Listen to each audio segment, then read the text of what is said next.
आइए असी प्रभु के वचन के विचों पढ़ांगे। प्रभु ने हुण तक असें की संभालिया और प्रभु की आराधना और स्तुति करने के लिए प्रभु ने मदद किया। ये कन्ने असी प्रभु के वचन के विचों भी कुछ गल्लां देखांगे। असी पढ़ांगे दूसरा कुरिन्थियों ਉਹਦੀ 3 अध्याय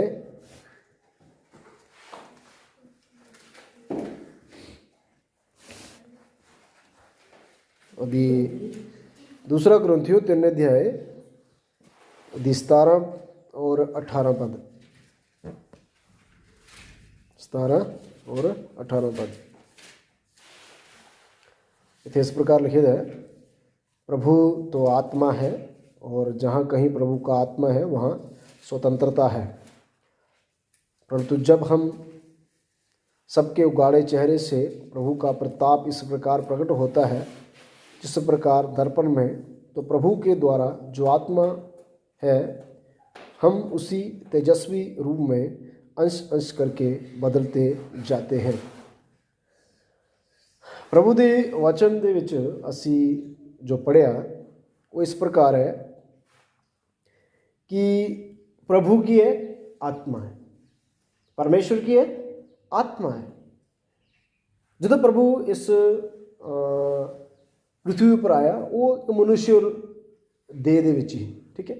और असी बाइबल दे विच पढ़ने कई बार प्रभु यीशु मसीह का जिक्र जिहड़ा कीता गया वो मनुष्य का पुत्र करके कीता गया। लेकिन इत्थे जो असी पढ़िया इत्थे परमेश्वर के दास जो पौलुस इस प्रकार लिखता है कि प्रभु की है आत्मा है, प्रभु की है आत्मा है। और उहदे कन्ने एक गल होती कि जिथे भी प्रभु का आत्मा हुंदा है उत्थे की है स्वतंत्रता है, उत्थे की है आज़ादी है। प्रभु आत्मा है पहली गल। दूसरी, जिथे प्रभु का आत्मा है उत्थे की है आज़ादी है, स्वतंत्रता है, फ्रीडम है। और उस तो बाद असीं की पढ़ने कि जो असी 18 अध्याय की आखिरी जो 2 लाइन उन्होंने पढ़ेंगे, तो प्रभु के द्वारा जो आत्मा है हम उसी तेजस्वी रूप में अंश अंश करके बदलते जाते हैं, है ना। एक तो प्रभु आत्मा है ना। दूसरा, जिथे प्रभु का आत्मा होता है उत्थे की है आज़ादी है। और तीसरा, प्रभु के आत्मा के द्वारा असी अंश अंश करके बदलने हैं। किस तरीके ਨਾਲ बदलने हैं? अंश अंश करके बदलने हैं। हमेशा याद रखना, प्रभु आत्मा है। दूसरा, जिथे प्रभु का आत्मा है उथे आज़ादी है। तीसरा, जिथे प्रभु का आत्मा होता है उस प्रभु के आत्मा के द्वारा सारा जो बदलाव है ना, सारे जो जीवन का परिवर्तन है वो किस तरीके नाल होंदा? अंश अंश करके होंदा है। एकदम है ना। असी हुण प्रभु यीशु मसीह नूं एक्सैप्ट किया अपना उद्धारकर्ता और अगले ही क्षण असी एकदम पवित्र और क्लीयर हो गए और साडे मन च कोई भी बुरे विचार नहीं आने और साडी पूरियां बुराइयां खत्म हो गई और असी एकदम सही हो गए। ऐसा बिल्कुल भी नहीं, ऐसा बिल्कुल भी नहीं। प्रभु का आत्मा जो है वो असी की बदलता है। किस तरीके नाल? थोड़ा थोड़ा करके। प्रभु चाहे तो वो एकदम भी बदल सकता है, फिर वो थोड़ा थोड़ा करके क्यों बदलता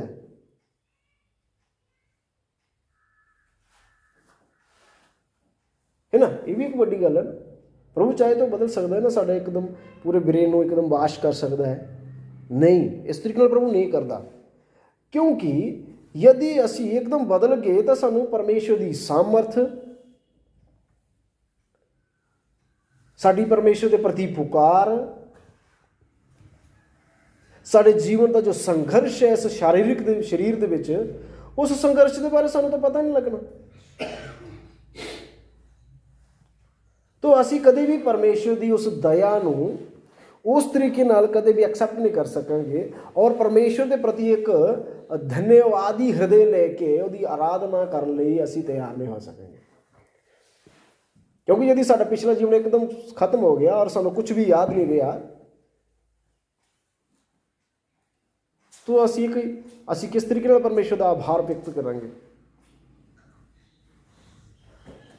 तो परमेश्वर का आभार तो असी उदों व्यक्त करांगे ना जदों परमेश्वर असी नकम्मे हाँ, इस गल नूं याद रखना। असी सारे जने चाहे असी नवे विश्वासी हाँ चाहे पुराने विश्वासी हाँ, साढ़े हरेक दे अंदर कमी है। किसी के अंदर ज़्यादा कमी है, किसी के अंदर थोड़ी कमी है। लेकिन जो ज़्यादा कमी वाले ने वो ये नहीं बोलने कि जिन्हों के अंदर घट कमी है तो वो ज़्यादा पवित्र ने, और जिन्हों के अंदर घट कमी है वो ये नहीं बोलने कि जिन्हों के अंदर ज़्यादा कमी है वो ज़्यादा पापी ने।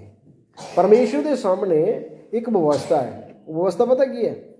चाहे थोड़ा चाहे ज़्यादा, जो कोई भी पाप करता है वो पापी है। क्योंकि प्रभु के वचन के असीं की पढ़ने कि यदि असीं व्यवस्था की एक गल नूं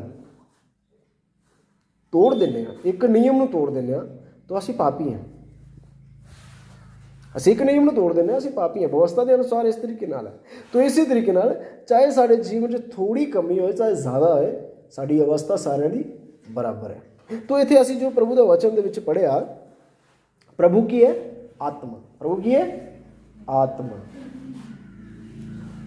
और जिथे प्रभु का आत्मा होंदा उत्थे की है आज़ादी है।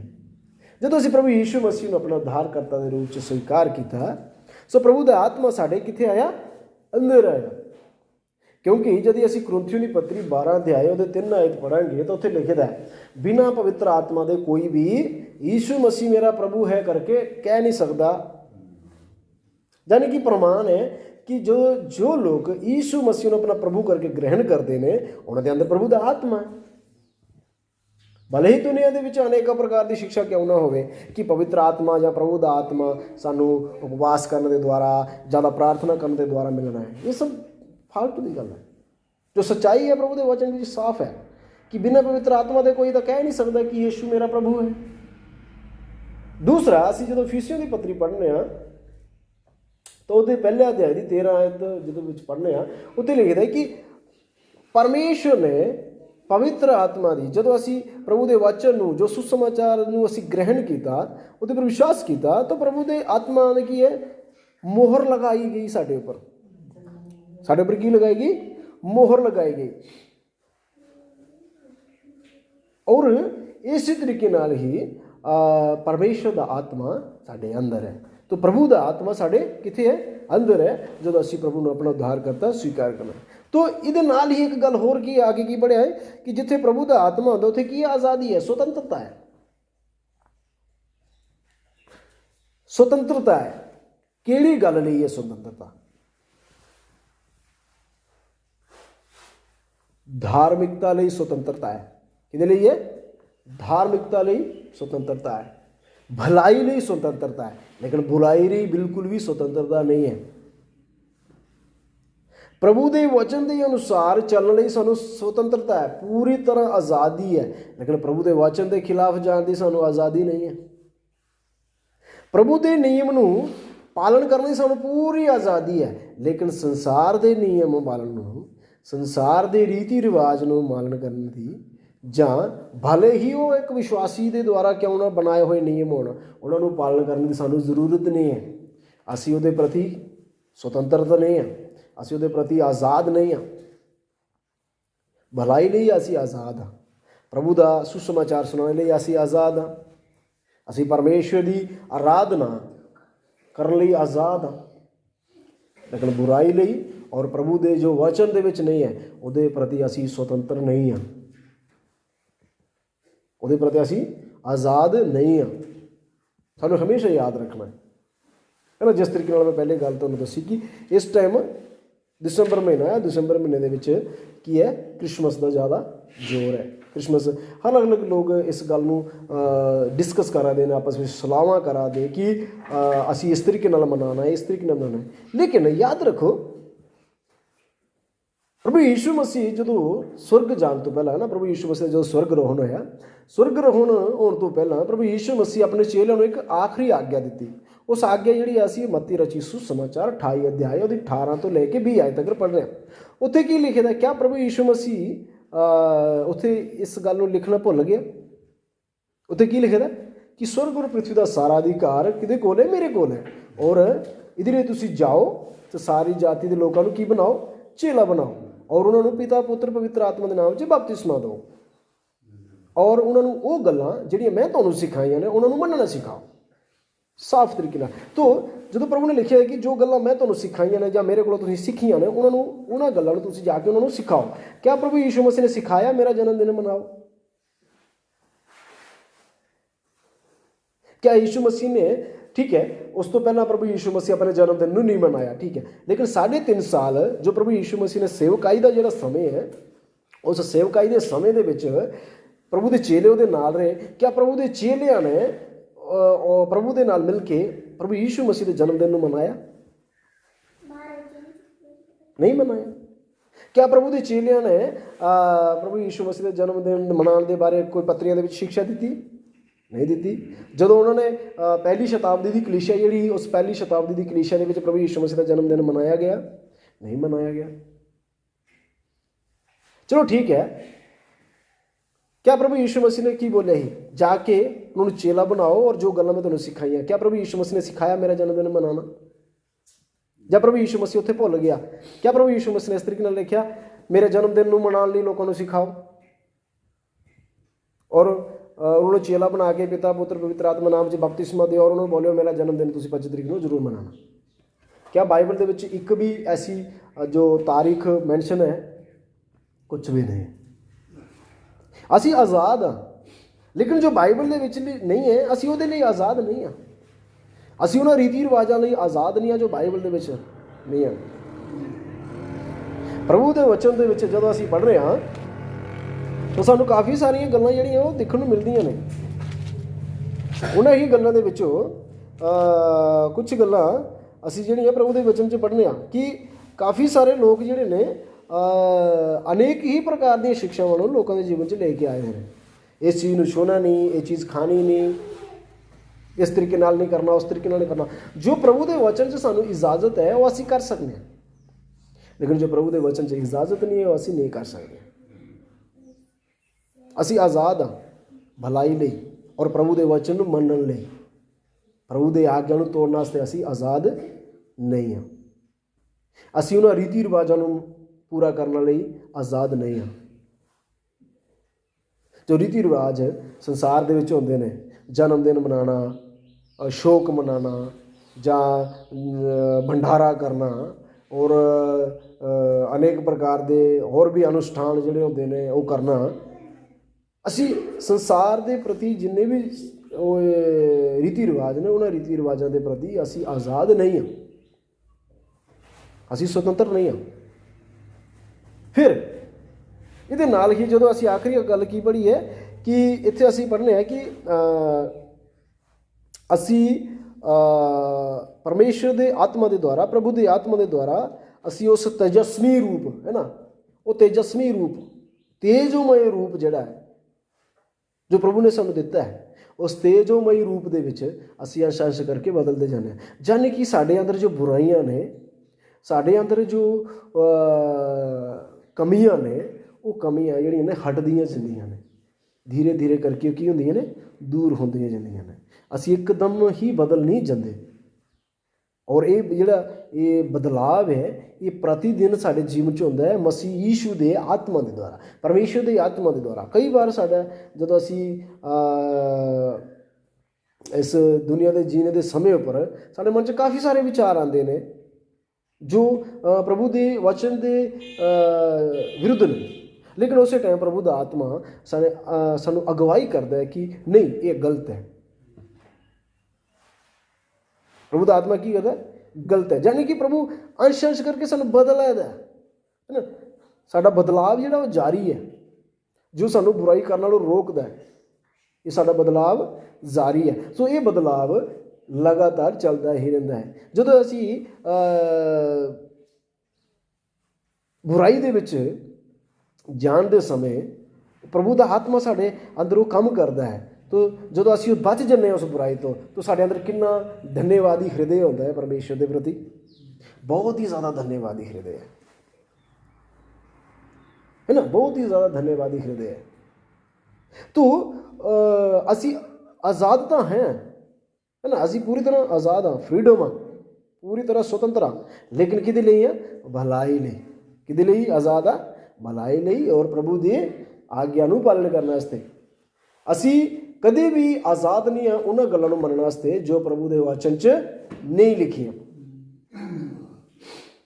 ਭਲੇ ਹੀ ਕਿੰਨਾ ਵੀ ਅਧਿਕ ਪ੍ਰਭੂ ਦੀ ਸੇਵਾ ਕਰਨ ਵਾਲਾ ਇੱਕ ਮਹਾਨ ਪ੍ਰਚਾਰਕ ਹੋਏ ਔਰ ਬਹੁਤ ਹੀ ਜ਼ਿਆਦਾ ਲੋਕ ਉਹਦੇ ਪਿੱਛੇ ਹੋਣ ਔਰ ਅਦਭੁਤ ਕੰਮ ਕਰਨ ਵਾਲਾ ਵਿਅਕਤੀ ਕਿਉਂ ਨਾ ਹੋਏ, ਲੇਕਿਨ ਜੋ ਸਿੱਖਿਆ ਉਹ ਦੇਦਾ ਜਦ ਉਹ ਵਚਨ ਦੇ ਅਨੁਸਾਰ ਨਹੀਂ ਹੈ ਤੇ ਉਹ ਗਲਤ ਹੈ। ਅਸੀਂ ਕਦੇ ਵੀ ਉਸ ਸਿੱਖਿਆ ਨੂੰ ਐਕਸੈਪਟ ਨਹੀਂ ਕਰਨਾ,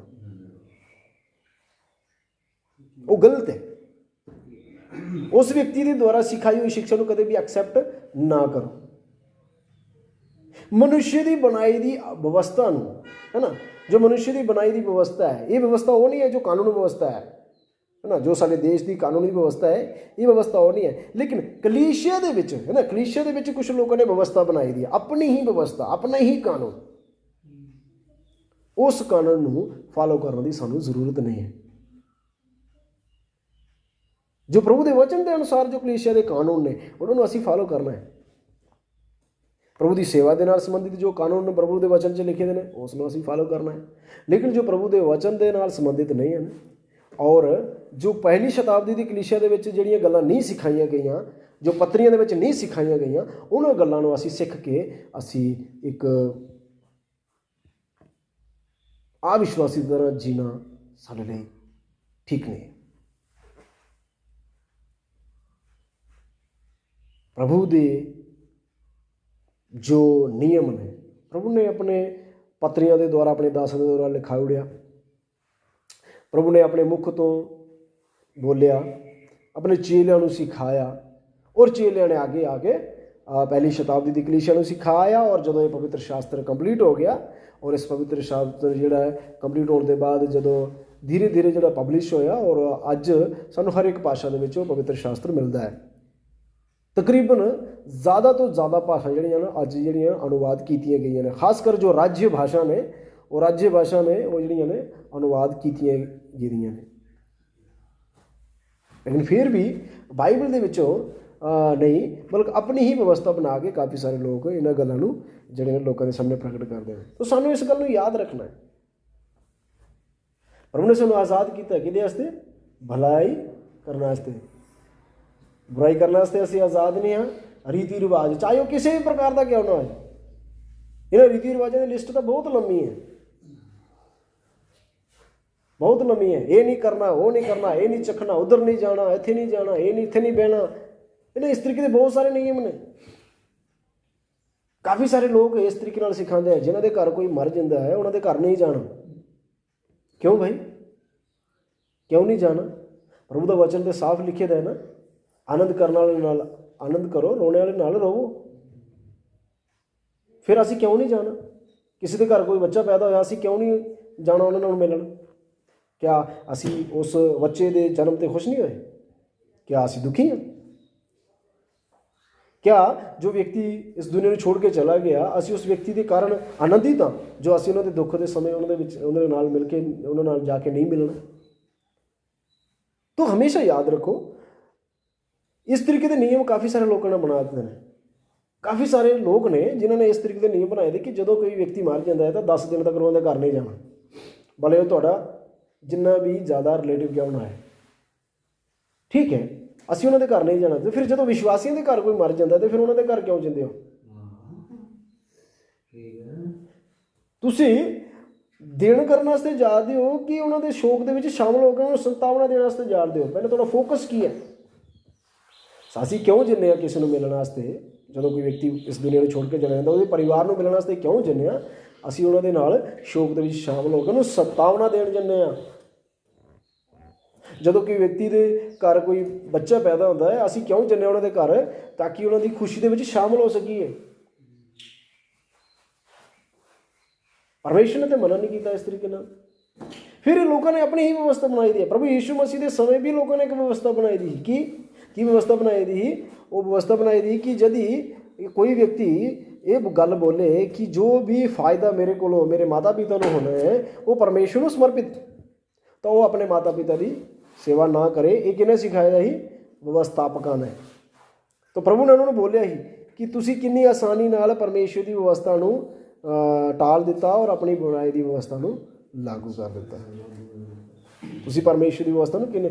ਤਾਂ ਇਸ ਤਰੀਕੇ ਨਾਲ ਇਹ ਲੋਕ ਕੀ ਕਰਦੇ ਨੇ ਜੋ ਪ੍ਰਭੂ ਦੇ ਵਚਨ ਨੂੰ ਸਹੀ ਤਰੀਕੇ ਨਾਲ ਨਹੀਂ ਸਮਝਦੇ, ਉਹ ਕੀ ਕਰਦੇ ਨੇ?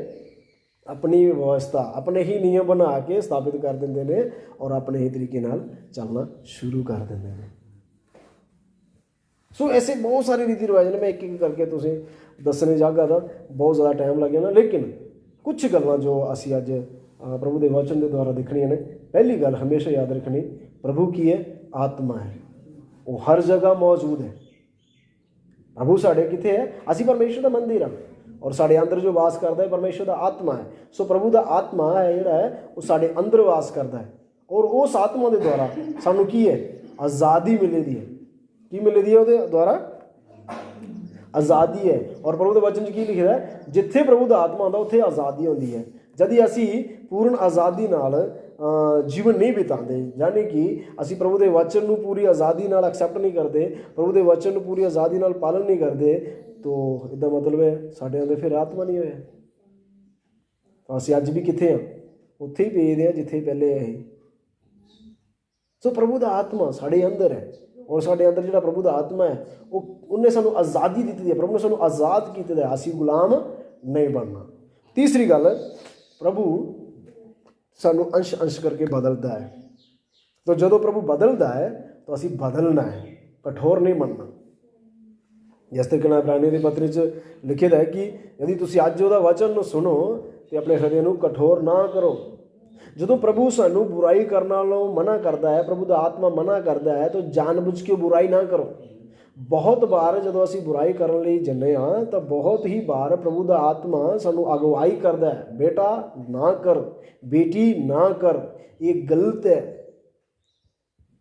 ਲੇਕਿਨ ਸਾਡੀ ਸੋਚ ਜਿਹੜੀ ਹੈ ਉਸ ਪ੍ਰਭੂ ਦੀ ਆਵਾਜ਼ ਨੂੰ ਦਬਾ ਦਿੰਦੀ ਹੈ ਔਰ ਅਸੀਂ ਬੋਲਦੇ ਹਾਂ ਕੁਛ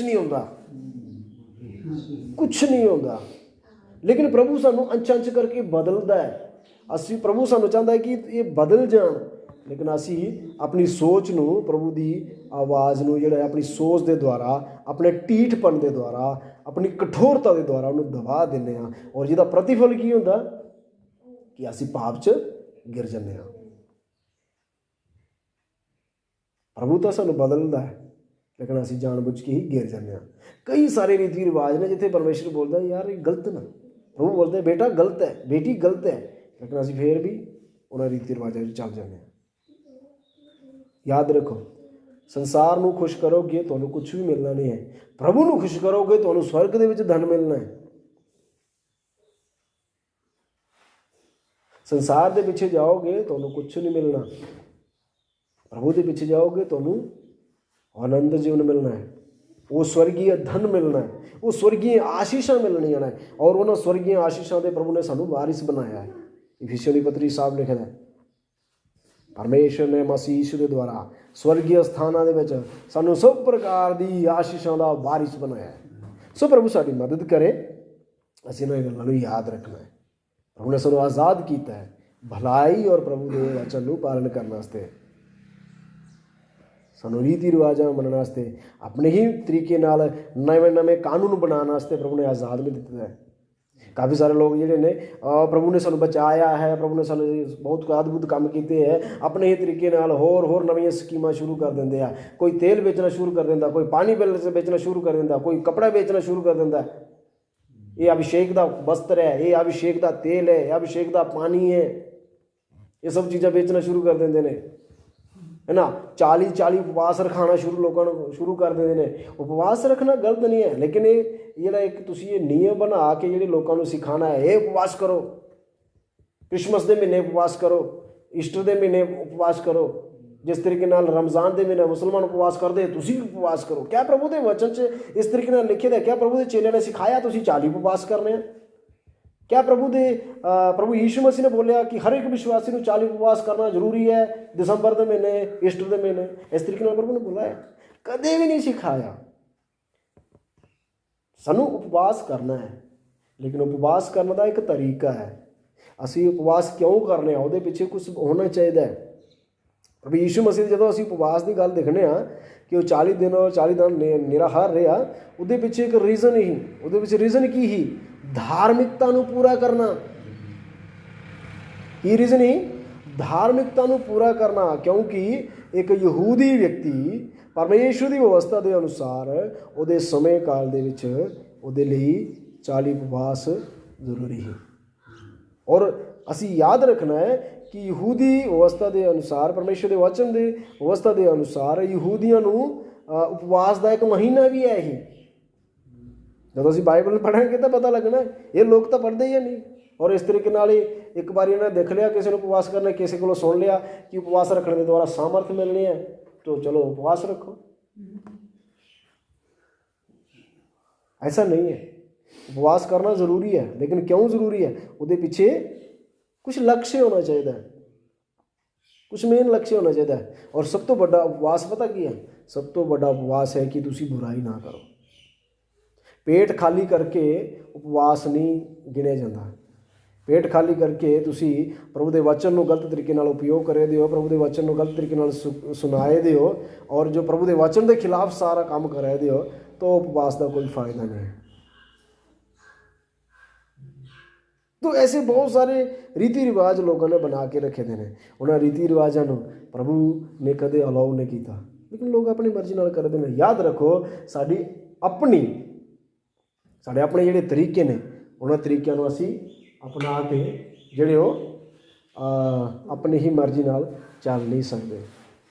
जो प्रभु के वचन है, प्रभु की जो शिक्षा है, असी उस शिक्षा को लागू करना है और उस अनुसार जीना है।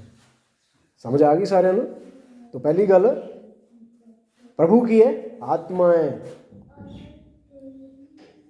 दूसरा, जिथे प्रभु का आत्मा होता, उथे की है? आज़ादी है। और तीसरा, प्रभु के आत्मा के द्वारा असी अंश अंश करके बदलने हैं। तो जब असी अंश अंश करके बदलने हैं, तो असी अपने प्रभु के प्रति एक समर्पित जीवन जीना है, एक आत्मिक जीवन जीना है, एक आज़ादी का जीवन जीना है। प्रभु इस वचन के द्वारा सानू आशीष दे। सारे जय मसीह दी। आइए असी प्रार्थना करेंगे और प्रार्थना करके इस सभा को समाप्त करेंगे।